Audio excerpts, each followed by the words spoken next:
Voice. Hey, live from Paradise Studios, Chasing Fruit Loops. I'm Jerry Canoli, and next to me is Father Joe. Well, Padre, thanks how for are you? having me here today. How Love are it. you? I love it. Mwah. This So, man is the man. Let me tell you, he's got an impressive resume beyond impressive oh, it's not resume. impressive at all. Yes, it is. No, it Tell us isn't. about yourself. Basically, I'm an independent Catholic priest. Do a lot of weddings outside the church. I'm not with any jurisdiction anymore. I've decided to go independent, literally rogue, and that's just my nature. The No, way it not is, you yeah. think, yeah. And what I do is I work as a volunteer police chaplain. This way, I'm not tied to one department, and people come to me, come from a law enforcement family. So a lot of my practical knowledge, practium was based on live family knowledge, being around that my whole life. So basically, what I do is I counsel law enforcement, their families from a pastoral perspective. I'm not a social worker, I'm not a psychologist, I'm not a psychiatrist, but I do it from a pastoral position, using the Bible as a guide, and having a working knowledge of what the dynamic is that goes on in the families. It gives me more of an insight into what they have. And basically, cops come to me from all different departments, which is great because it gives me a diversity of people to work with, whether it's state troopers, corrections departments, sheriff departments, local county departments, small village constables, whatever it is. And I don't ask for anything for these services, so I do have to keep the lights on. So what I do is I have a really big wedding ministry based on Long Island, even though I live in Brooklyn, and I've lived on Long Island for over 30 years.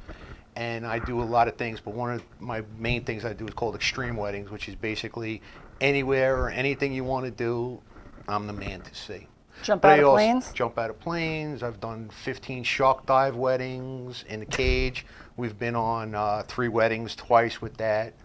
Um, what else? I mean, I've been on, let's see, Ink Masters. I got tattooed on TV, just because it was something to do and to get out there for people to see that we can live a regular life too and still be good and teach what we have to teach, that type of thing. So. And you go out there, you ride, and the We whole nine ride, yards. absolutely. Actually a motorcycle drag racer. I don't ride on the street anymore. Oh. I had a close call once after 20 some odd years, and that was it for me.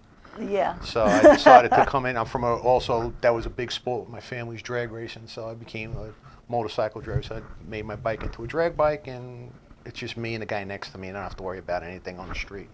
Okay, guys, and this is a priest. Don't say nothing. Okay, don't say anything. And one of the things I do is we're very involved socially. I mean, I get involved with, I had lost a son to heroin, just as a sidebar, and because of that situation, I had a very dear friend of mine. We did a thing called Street Savior, where we used to go out. Like, some of the people would come up to us and say, I got a relative, a friend, a family member, whatever it may be. They're in a situation, they need to be brought in. And we would go out and we'd do that. But the success rate with that was, and we're not actually going to do the rehab with the person. We would get them set up with rehabilitation, things, but the success rate from that thing is a monster. It really needs to be addressed. And out here on Long Island especially, it's very prevalent. The death rate is tripled. I don't have hard numbers, so I'm not going to quote hard numbers. Oh, those I have. But the reality of the situation is it's become such an epidemic here on Long Island, and people still tend to ignore it. I mean, it gets the recognition in the newspaper. It's out there in the media. But it's just, I mean, I have police officers' kids that are overdosing. It's so prevalent out here because it's a cheap high. And now with the fentanyl being incorporated into it, it's become twice as deadly as it was in the past. From what I got was, this is off of, I can't even think of the name of the site that I got it, but. Oh, these are recent, I've Yeah. seen these statistics from 2010. From 2010 to 2017, on Long Island, there have been 3,700 lives claimed by heroin. Mm-hmm. And the town of Massapequa, which we are broadcasting from, has the highest use. But that's in Nassau, though. Yes. Because in Suffolk, I know it's very prevalent in the Smithtown area, Port Jefferson. And it's, ironically, this is something that you would think would be prevalent in the poorer neighborhoods. No. It's not. It's the kids that are getting involved by starting with their parents' prescriptions, Then when that runs out, Then they go to the the pills next. are too much on the street. You know, the oxycodones, from what I understand, are like $20 a pill after a while. So they can't get their free prescription. The They steal blues. from their The from their blues, they're parents. getting like $25 And now each. they go to the heroin, which is a lot cheaper. And the heroin dealers are finding that the fentanyl is so available, they're cutting it with that to make it and more potent. And you've got all of these untimely deaths. This is somebody's child. This is somebody's parent, somebody's brother, somebody's sister, somebody's grandchild. You know, they're not throwaways. These people are not throwaways by any means. This is a human life. This is a human being, and it has value. And what I do now on my own is I'm not there to help rehab people, but if people reach out to me and I encourage it, and you really are sincere and you want help, I will do everything in my power to help you get the help that you need. But you got to do the work. I'll do the legwork with you. I'll be there to hold your hand, but I can't rehab you. I can only be there. Call me 2 o'clock in the morning. You need to talk to somebody. You're feeling bad. No problem. Come sit with you. Have a cup of coffee. Absolutely. Hold your hand. Take you to the rehab. Go through things with you. Absolutely. Would be more than happy to do something of that caliber. That is very kind of you. Thank you. That's very, very stand up. You don't go into this. You don't go into this profession to get rich. No. For sure. You know, I'm doing my work here so that when my time comes, I know that I left a legacy behind me. That's a good legacy. Right. See, me, I'm just waiting for Lotto to hit. Well, my lotto's on the other side, so I know it's there. So I just got to lead my life. Well, right? once I get over the Rainbow Bridge and I meet the The dogs, Rainbow- I'll get be. the dogs. I'm not going the traditional way. I'm going over the Rainbow You're going Bridge over with the the Rainbow dogs. Bridge. I I'm love it. sorry. I'm going with the dogs. I love it. And they'll meet me there. Right. So that's. But getting back to what we're saying Yeah. is statistically, the amount, and it's not just a local. It's not on a local level. This is a national. This is a national crisis. This is something that has to be dealt with. I'm a firm believer, and I'm interpersonal. You keep hitting the mic. My mic. Sorry about that. My biggest thing with that is that it needs to be addressed, and it needs to be addressed from a position where you're realizing that these people that are going through this aren't just some low life what people perceive to be, because in my view, there is nobody's a low life. Every life has value. It's just you got to get to the person sometimes and reach out to them to show them that they do have some value. But realistically, it needs to be dealt with at least 3 tiers. You need somebody that's going to work with them as far as a drug counselor, from the drug counselor, from coming from a real world perspective, to a social worker, psychologist, psychiatrist to help them get over their mental issues that they're dealing with. Whatever it is, it could be personal, it could be spiritual, but you need somebody, you need that professional. And then they need the group, they need the support group so that they know that they have a resource to reach out to. And I'll put myself in a position as the resource, I have no issues with that whatsoever. My phone rings 4 o'clock in the morning, I'll answer it. It's really, wife, I don't like it too much, but it is what it is. It's true. It's you get those calls in the middle of the night. I need to talk, and I've taken the calls, and I'm just like, holy smokes! And they're gonna keep on going. Not that I'm being mean or anything, and I'm like But looking at the sometimes clock. just picking up the phone and listening makes a difference in a It person's life. helps. That they know that they could reach out, and that there's somebody on the other end that actually truly cares, and it makes a world of difference. It really does. So. Sometimes my advice isn't always the best.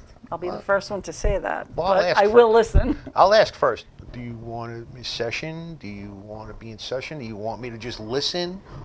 What do you want from me? What can I provide for you? And that's basically where I put myself. Do you want me to just pray with you? Because it's always going to end up in a prayer anyway. Okay. We're gonna, Prayer we're is gonna good. Prayer is always good. He listens. He really Yeah. does. So it depends on what you ask for, though. You're not going to get the lotto numbers, but I know that's where you were going, Jerry. Just saying. Well, you saw that bill today. Yeah. Yeah, that was a whopper. Yeah, well, hey, these things happen in my world, and it's not even worth talking about. No, It's, no, we get past that. That's what I'm here for. Exactly. That's what I'm here for. Reach out to me. And I'll Guess talk. what? I already showed you the paperwork. We're done. Exactly. And I'm And going to we're go gonna home do and it. I'm going to pray, and I'm going to fill out the other paperwork, and things are going to be fine. And we're going to do it. Yeah. And Jesus do to listen. Exactly. I know. I can't help this stuff. I'm burning anyway. I love this. So. Yeah.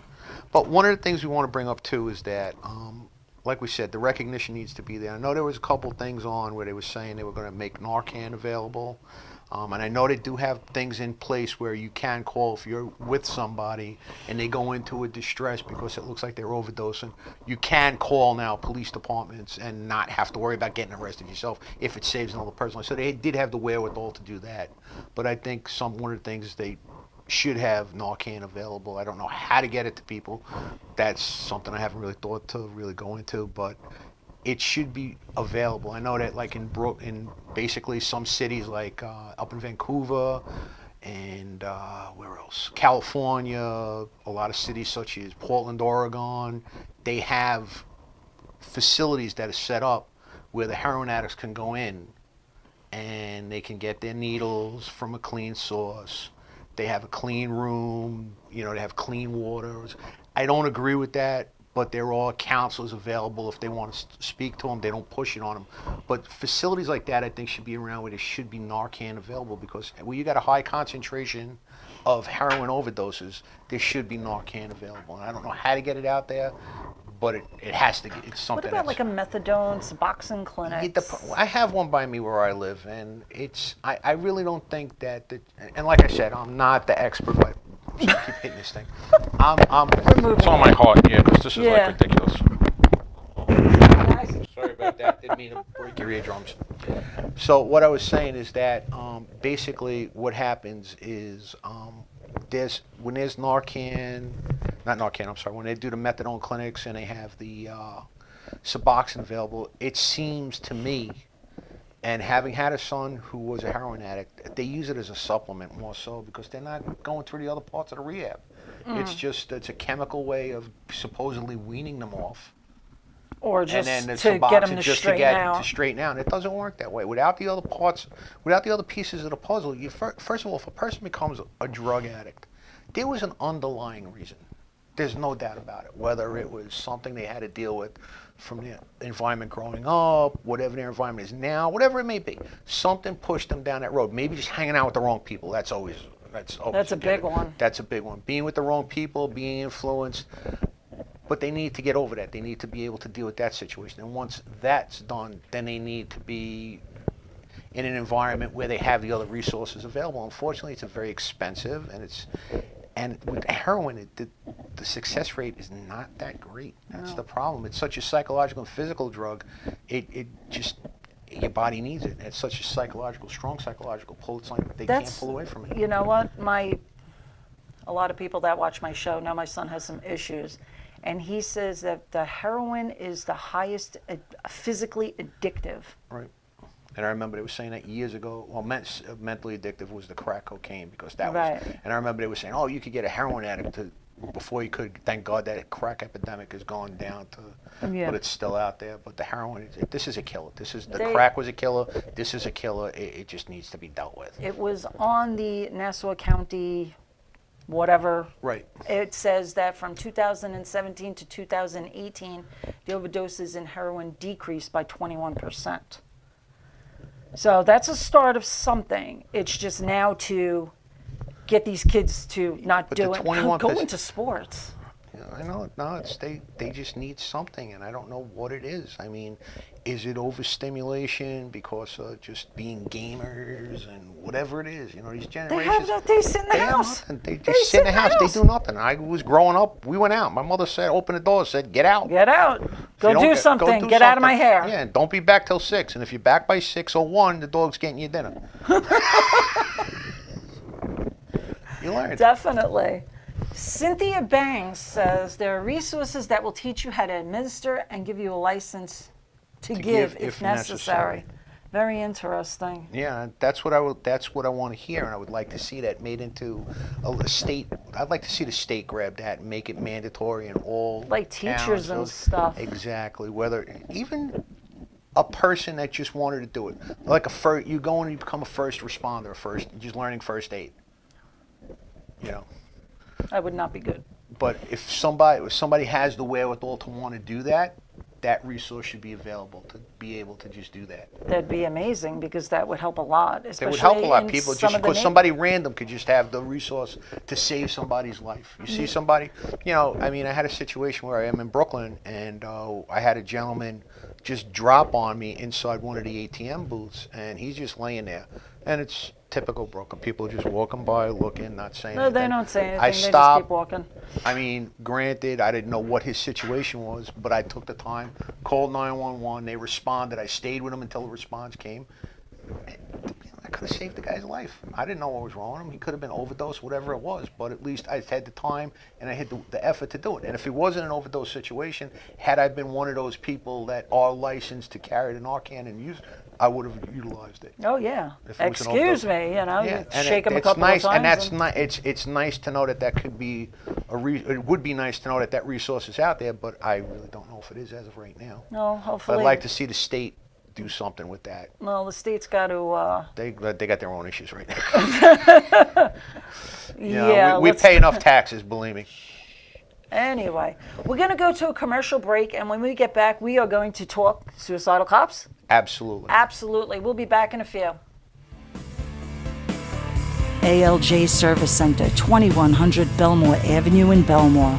Ray and the crew have an outstanding reputation in the Belmore community, built by hard work, honesty, and professionalism. ALJ specializes in computer diagnostics for today's modern automobiles. Whether it's domestic or foreign, ALJ assures your vehicle is at peak performance when it leaves. ALJ also offers expert restoration and repair on vehicles as well as antique, classic, and muscle cars. Call ALJ for your automotive needs. 516-409-4433. Once again, that number is 516-409-4433.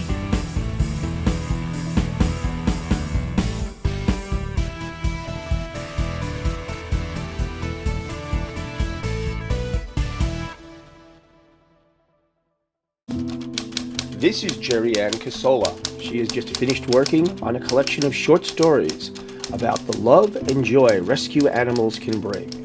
Each chapter contains a message about how people should and could be kinder to animals. The book is rated G, meaning family friendly. To order Life in the Pits, send $13 to paypal.me/JerryAnn Casola.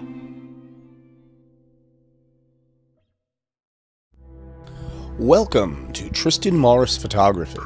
We specialize in weddings, sweet 16s, and events of all kinds. Our highly trained team of photographers and videographers customize each shoot specifically for your event. Large or small, indoors or out, trust Tristan Morris Photography to show you and yours in the best light.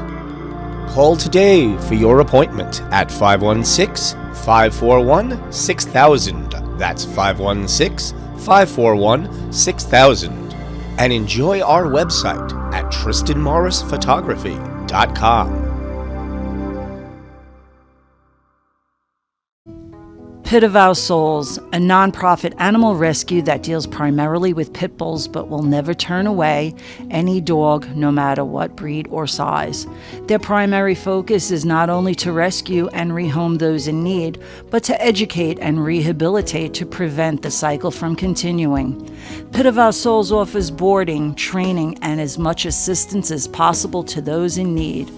Call Pit of Our Souls 516-308-6221 or check out their website www.pitofoursoulsrescue.com.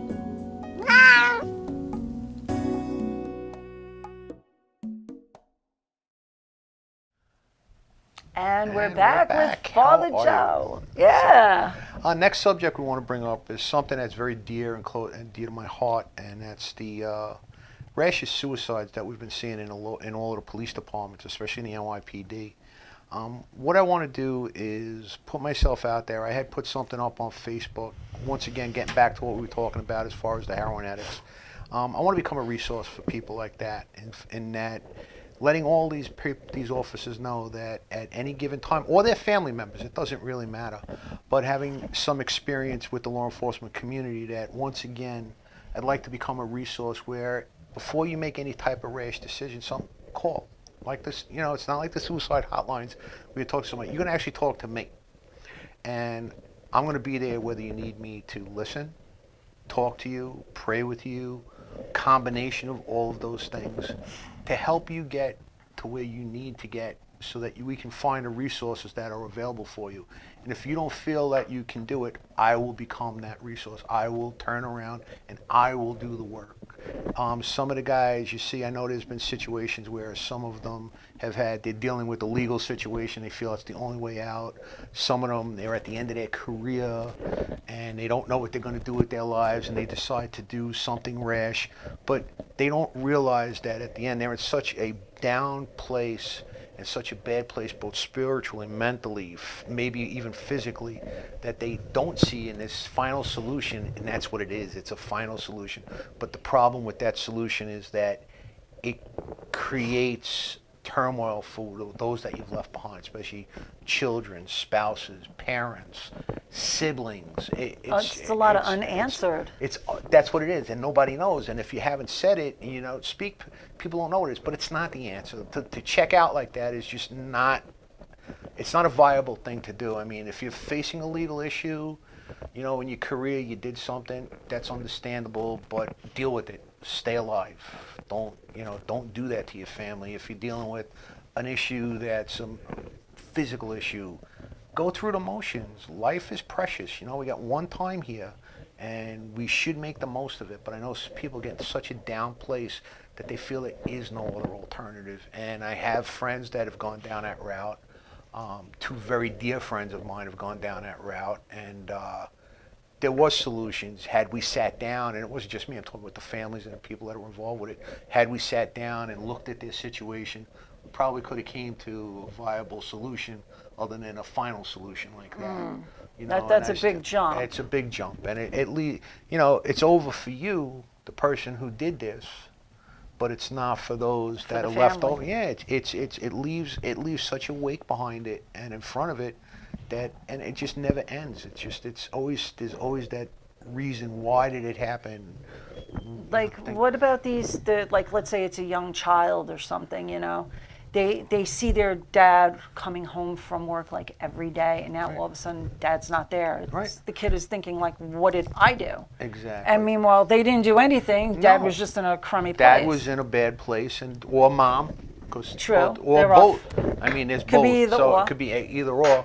And the situation with that is that it's so devastating. It leaves so many unanswered questions, and it just affects everybody around, everybody close to the person. And basically what I want to do, and I'm saying a lot of ands, what I really want to do is I want to just become a resource. I want people to reach out to me. If you feel that you need to do something that rash, you'd rather talk, please reach out to me. It would be, we could probably get something knowing that somebody's out there that actually cares. Yeah. It's rough out there because people don't the job know. itself, that job itself, I've been around it, like I said, my whole it's life. not for me. It's not a fun job. It's a service job. It's a job where you're called. It's a calling. It's like any other community service job, whether it's military, fire department, EMTs, people that do this on a voluntary basis. I mean, it's a call to serve. But sometimes you're exposed to so many different things. Then you come home, and then a lot of times, a lot of these guys, if they're, I find the high success rate of marriage is where there's communication in a marriage, and there's not as many issues when the police officer is married to either another police officer or somebody that is familiar to that, whether it's a doctor, an RN that works in trauma, because they could come home and they can say, this is what I dealt with today. But if your wife comes to you and says, what's going on, and you're a narcotics cop, you're an undercover guy, you're a bomb squad guy where it's always high tension, whatever you do, it could just even be a regular patrolman. Basically what happens is you see and you're exposed to things, you want to leave the job at the job and home at home. This is your sanctuary. But when you come home and your spouse wants to ask, what's on your mind, what's going on, you don't want to expose them. So it's that thing, you don't want to expose them to that because it could be a shock. Put yourself in a position of a man whose wife is a cop. And this is what they know. They love this. They don't do this because this is a job that's done basically as a labor of love. They see it all just like he does. You've got a wife that's a kindergarten teacher, and you tell her, today I came around the corner, I walked in face first into a gun, thank God this was there. Can't handle it. Right. Exactly. So that creates I don't want you to go to work. Or if you're, like I said, a husband, and your wife comes home and You have no idea what she goes through on a regular. You could be a car salesman, whatever your job is. You could be a plumber. But it comes home and says, "Oh, I did this today." She's not undercover. Why? You're like, what? You're not going to work tomorrow. You're my wife, and you Yeah. can't do that. You can't do that to another person. It's their calling. It's what they do. Back in the dating scene, yeah. But that's the way it is, and they need to be able to have a resource that they can reach out to and talk to. Yeah. And then also, like, you have families where they can't talk to each other. They don't get it. That's also where I come into play. You could sit down with me. We could family counsel. We could talk about it. Try to get you on a page. He doesn't want to talk, or she doesn't want to talk about certain things because you don't need to be exposed to it. But come home and have some kind of dialogue. Say, I had a bad day at work. Today was the greatest day. Yeah. But I'm home now. Things like that. And when you don't have those things, even what seems like the most simplest forms of communication, that's what starts leading into this mindset where it's just me, it's me, it's me. And once you get into that place of alone, it's only me, nobody cares about me, your mind plays with that. And then once it's played on that, you lash out. When you lash out, like I said, what happens to you is final. But everything else left in the wake. And there's once There's again devastation. unanswered Questions, things. Yeah. devastation. So please, if any of my fellow officers that are out there, Phone number, please. phone number is 631-935-2136. That's my personal cell. You can reach out to me, and I promise you, whatever we got to do to get you there, we'll get you there. I tell you, like I said, back in the dating scene, I'd be out there dancing, have a cup of cocktail, talk to a guy. Hi, I'm a cop, and you got to see me. Yeah, no thanks. Exactly. I gotta go. Yeah. And I could have had some really nice guys in my life, but you know what? That knock at the door in the middle of the night telling me that my husband's dead. Well, if would not military wise go through that too, and I'm from my father's retired military. We dealt with that when he was in Vietnam. He was away for over a year and a half. And, My dad worked for CBS. Okay. I'm accustomed to a different lifestyle. Exactly. Yeah, exactly. gotcha. Yeah, my brother's a cop though. Yeah. But Well, my grandfather's a cop. His brother was NYPD. My grandfather was corrections, and then 3 of my first cousins now they're all on the job, and it goes back. Like I said, we got a family history yeah, as far as law enforcement my is concerned. brother's wife, my sister-in-law, her father was a cop. She knows the drill. Yep. So I you think deal with it's yeah, she could deal with it. It's just not me. Exactly. Sorry, guys. Yeah. If you're a cop, stay away. They're all good people. Nice. No, I'm not saying that they're not. I You know, know, There's I- probably, whatever. So, Anyway, But not anyhow. about me in the dating scene because we're just not going there. interesting. I'm off the list. I'm off the list. Yeah, Interesting. yeah. One day, we'll see. Next lifetime. Exactly. Did I say that out loud? Yes, you did. Okay. Oh.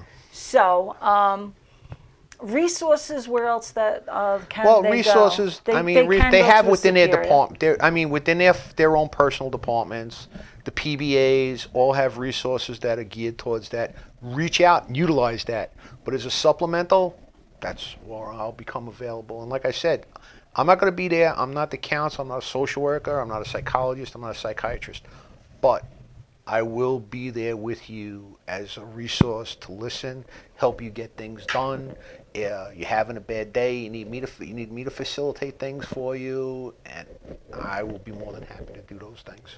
Make that phone call. Absolutely, please It's don't lose that phone number. Too much stuff going on. Yeah, and out there. especially like I said, in the last month we had those whole rash of suicides. That's what really got to me. I was like, this is too much. And you're very Guys close to come, it. and it's, you see some of these guys coming to end a career. They don't know what to do.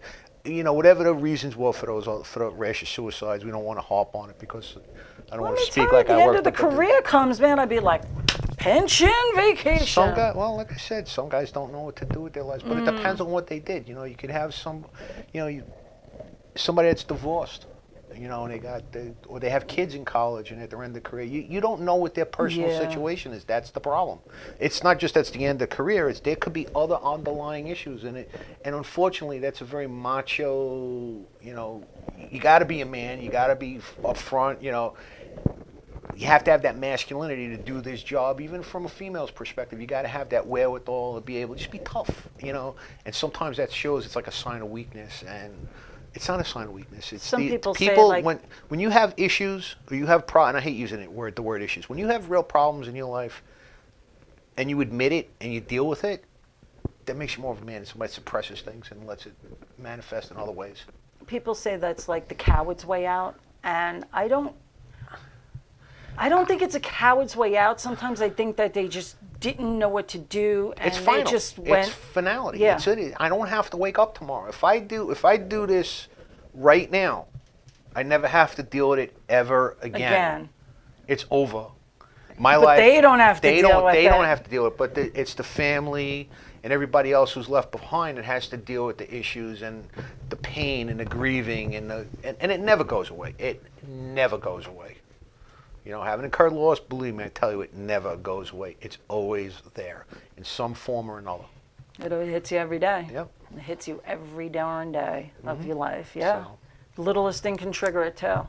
That's what it is. You could see something, drive through a familiar area, And hear a that's it. song, And it's over. and it's over. Yeah. And the rest of your day shut, but that's what you're leaving behind. You know, it's terrible. You know, a parent who lost a child to a suicide, a husband that lost a wife that lost a husband, and they didn't know why, and they couldn't help. Or you saw the person. Sometimes you actually could watch them slide, and they don't want. It seems like they don't want the help because you can't get a hand on what's actually going on. So And you that's can't physically pick them up, throw them in a truck, and No. bring them to a hospital and put them into like 5 Unfortunately, North. and I know, like I said, some people. I've 2 of my dearest friends that have passed on. It was a bad, you know, it was a situation. Spiraled, It was just one a thing spiral after after another. another, and it became too much. I have a couple of dear friends that overdosed intentionally because the drugs got so bad. They knew it was so bad. They figured that this was the easiest way Just out. keep going. Just keep going until it was over. Yeah. You know, so I've lost 4 friends to suicide in different ways. Yeah. And it's not, healthy. and it bothers me. Of course, I know I can't say I would have saved their lives, but I wish I would have had the opportunity to try and help them. And I never had the opportunity. It was just that it They just don't happened. open up. They Right. don't open up. And you don't know what's going on in their head anything because that's they're said to acting me- like anything's And like no I said, going on. all of you officers that are out there, you know, anything you say to me, I'm a priest. It stays with me. It doesn't go anywhere. I'm compelled to have that. It is what it is. Yeah, exactly. So, But that's good though, because you can't say anything. Exactly. Well, I won't. It's a mortal sin for me to do it, and I ain't willing to. Yeah, I no. got a seal on me when I was ordained as a priest, and no, that's not going to happen. So I take that very seriously. All right. We're going to come back after a commercial break, and we're going to talk extreme weddings. Weddings, yeah, the fun stuff. Fun stuff begins. Commercial break, guys. ALJ Service Center, 2100 Belmore Avenue in Belmore. Ray and the crew have an outstanding reputation in the Belmore community, built by hard work, honesty, and professionalism.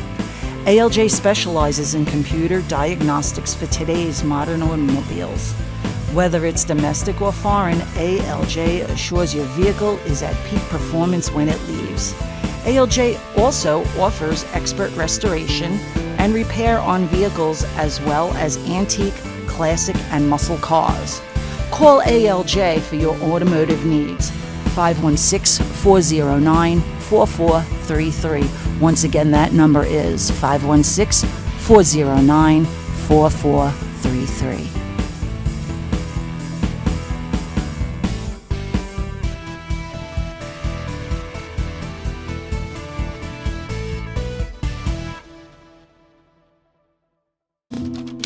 This is Jerry Ann Casola. She has just finished working on a collection of short stories about the love and joy rescue animals can bring. Each chapter contains a message about how people should and could be kinder to animals. The book is rated G, meaning family friendly. To order Life in the Pits, send $13 to paypal.me/JerryAnn Casola.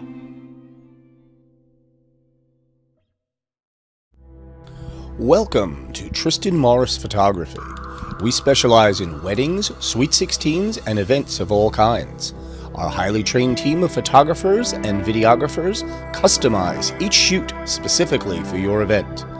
Large or small, indoors or out, trust Tristan Morris Photography to show you and yours in the best light. Call today for your appointment at 516-541-6000. That's 516-541-6000. And enjoy our website at tristanmorrisphotography.com. Pit of Our Souls, a nonprofit animal rescue that deals primarily with pit bulls but will never turn away any dog, no matter what breed or size. Their primary focus is not only to rescue and rehome those in need, but to educate and rehabilitate to prevent the cycle from continuing. Pit of Our Souls offers boarding, training, and as much assistance as possible to those in need.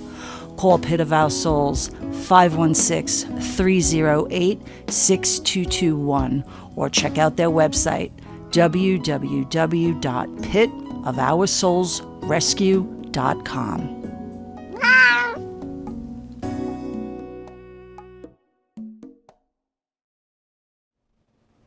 And we're back. I love You're just the coolest, man. This guy's so cool.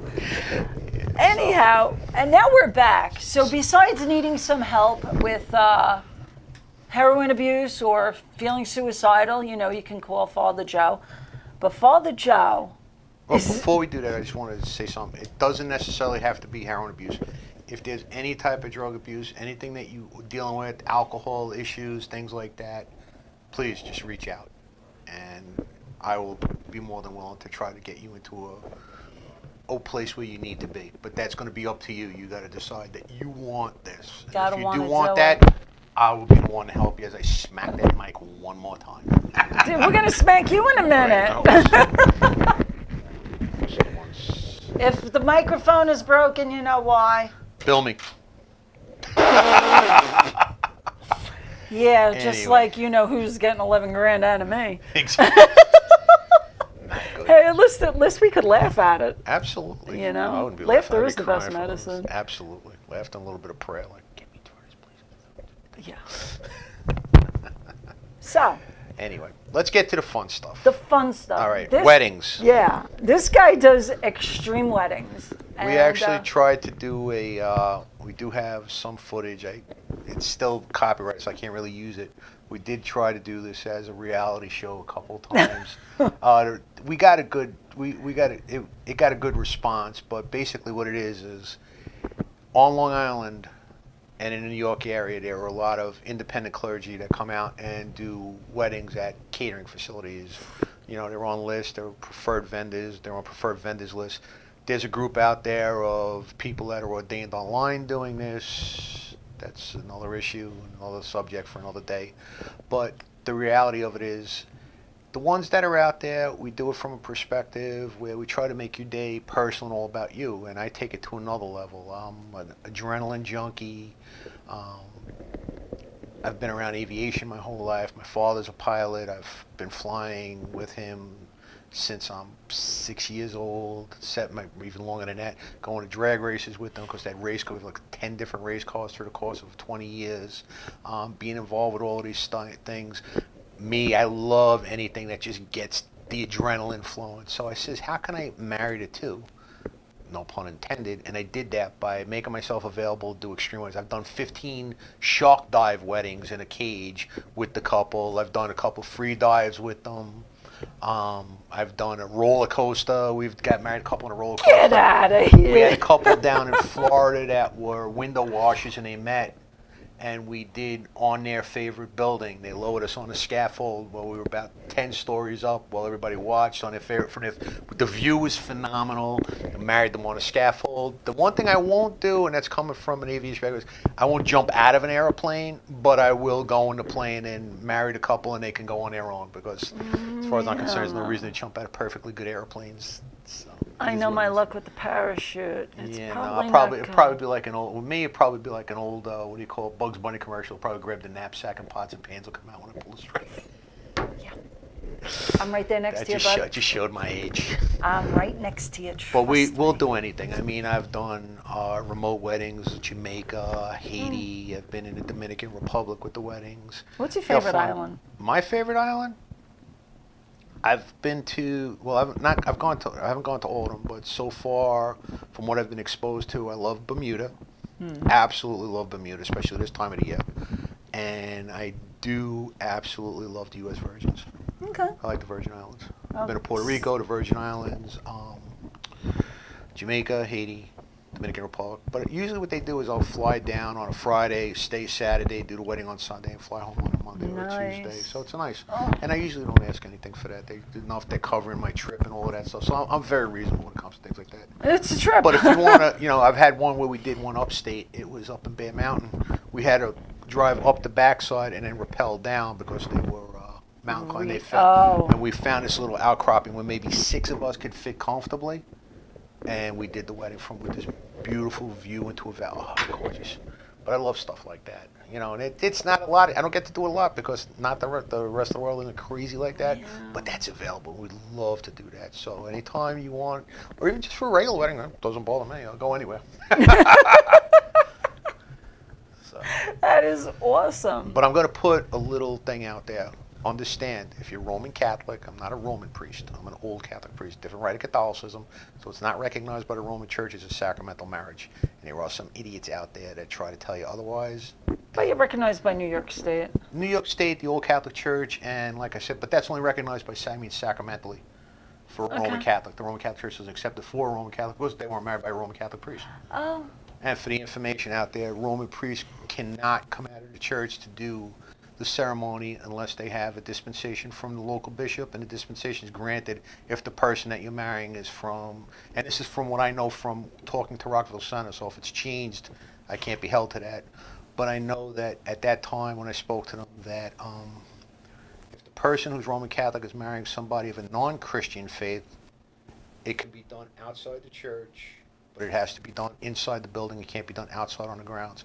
If the person who's Roman Catholic is marrying somebody of any other Christian denomination, it's got to be done in either the Christian church or the Catholic church. And if it's somebody that's Catholic and say that person has some type of issue with it, bedbound or they're in some kind of stress, so that then they will have a dispensation issued so that the person could get married. Somebody's in a hospital bed doing something. That's so wild because I know so many people that have been married outdoors. Right. And I'm like, now I got to think about this Well, and yeah, question them. A lot of times what they'll do is they'll do it inside. It's got to be done inside, I know that. Especially even if it's you're marrying somebody with the rabbi present and there's a chuppah up, the chuppah still doesn't constitute a building in the eyes of the Roman Church, so the priest can't technically do that.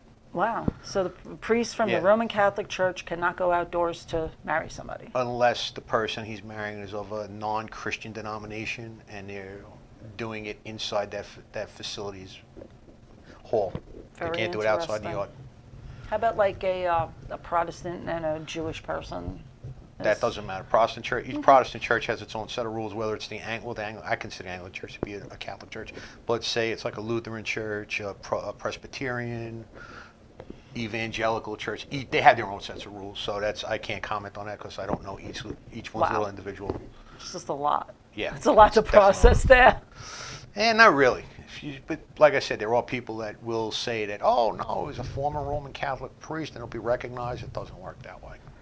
If they don't have their faculties and they're still not if they don't have their faculties with the diocese for that area and they're still not current in the church, it's not recognized anyway. Because if they left the church, they left the church as a priest or as a deacon. See, Tara, you can't get married outside now. Wow, I didn't know that. So, but like I said, any crazy extreme weddings you got out there, I'm the man. He's the man.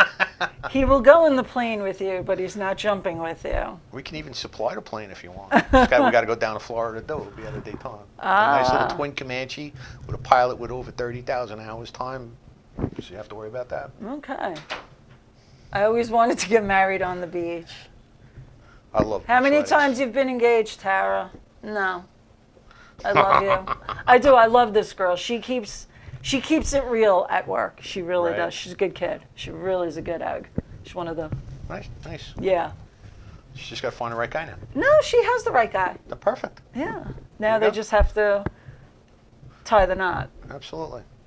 Call me. So right here, Tara. Call He's me. right here. Call Father Joe. And so, where was I going with that? What is like the most, like the roller coaster one? How do you do that on a roller coaster? Was it a lame roller coaster? Basically what we did was before the roller coaster started, we did most of, the exchange of vows, exchange of rings.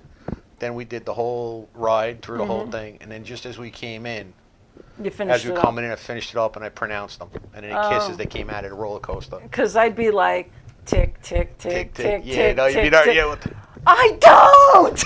Yeah, no, I mean, I do. these are people that go, they love their roller coasters, so it is what it is. Yeah. No, I'm a coaster girl. Yeah, I love that. just, I go down to Busch Gardens in Florida. That's where I love in Tampa. It's every road, especially the clackety old wooden one. I love Ooh, yeah. that. Nothing like We that. feeling. we went to Coney Island a few years ago, and I got a few herniated discs. So You gotta my be girl, careful with that. Yeah, my girlfriend goes, "I'm gonna go on the Cyclone without you, Right. and if I don't come off black and blue, we'll go on together." I was like, "Okay, you got it." She came off that ride, and this girl was black and blue. Oh my God! Thrown around. And she goes like this. She goes, "I don't think you're going on, and I'm going to the bar." And I was like, "I guess I'm paying." So I'm definitely not going on Okay, we because, don't you know, my cousin the chiropractor isn't available 24/7, even though he lives 5 minutes away. Right. You know, I'm in Coney Island. Who's driving us home? Yeah, and you need for a quick for an emergency adjustment. For a quick adjustment, call Father Joe. Oh, yeah, no, I don't. No hands on. No. I lay hands on it, do healing, but other than that, no. So, we're talking about coasters. What's your favorite one? My favorite one, believe it or not, Cyclone. Yeah? Every coaster I've gone, I still love that. As stupid as it is, it's the first one that just got to me, and I just love the Cyclone. Yeah. I think the worst one, well, Well, I used to like. There was one that I used to like that was in Great Adventure years ago, but it was It was called. It was Lightning Loops. yeah, the loop-de-loop. You go down. You went Oop. 1, And 2. whoop. It stopped, And then you went backwards. and then you went backwards. Yeah. I love yes, that. yes, yes. I like pulling G's. That's what. Yeah. I like that feeling. I'd like, yeah. Like I look said, at that's my- the adrenaline. Same reason with the bike. You know, drag race the motorcycle. It's the competition, but it's that feel. You know, nothing feels when you're leaving. You just get that draw that puts and the excitement, the adrenaline's going. It's Well, all- I'm going to give you one to look up when you get home. It's Okay. called X2 or X Magic Mountain, something like that.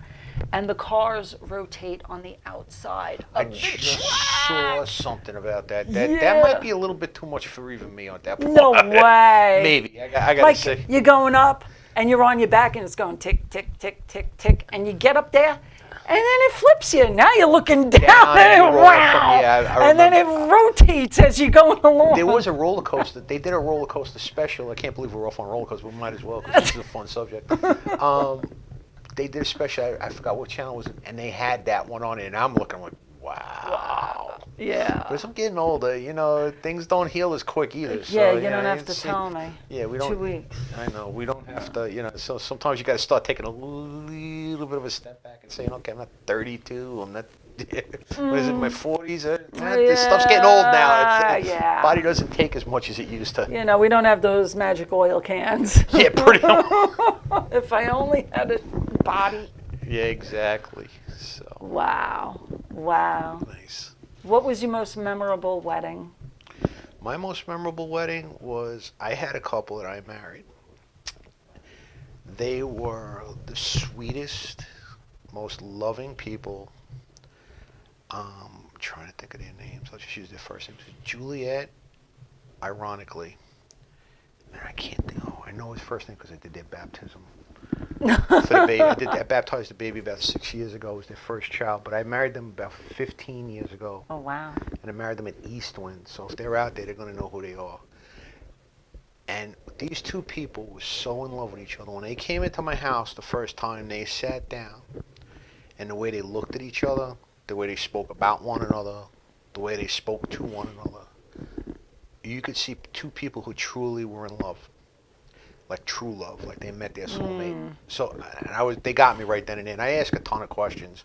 You know, I just don't marry a couple because they come over. Like I said, there's a bunch of monkeys out there that got a day in the line. They'll do that. Or you got a pulse and a couple of $100, they'll show up at your wedding and do it. I have to really connect with the couple, because what I do is I tell every couple the same thing. You got me now as a resource for the rest of your lives, and I'll never accept any form of compensation from counseling a couple that I've married in the past. That's my way of giving back to the couple that have honored me by asking to have my presence at their most important day of their life.